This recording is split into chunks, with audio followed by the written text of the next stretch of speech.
Hello everyone, welcome to Digital Skilling course. In this session, we are going to learn how to protect sheets. To prevent other users from accidentally or deliberately deleting data in a worksheet, we can lock the cells on our Excel sheet. Let's see how to protect the sheet. Click Data from the menu and choose the option Protected Sheets and Ranges. Now click on Add a range or sheet range. Next, we have to select a range, that is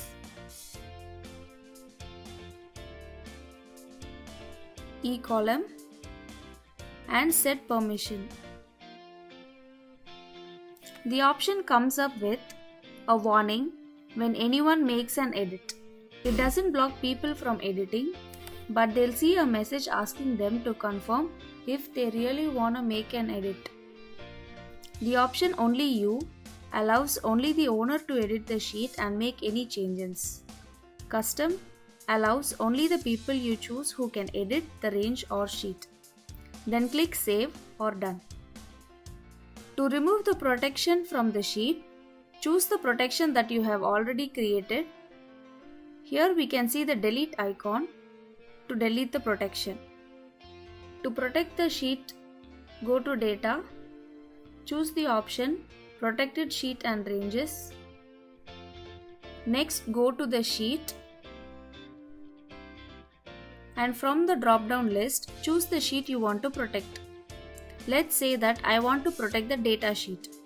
So, I am selecting the sheet name Data and I will now set the permission and select OK. You can see the lock icon being displayed before the sheet name. This shows that only the owner of the sheet can edit the sheet. Today, we have learned to prevent others from editing certain cells and sheets in a Google Excel.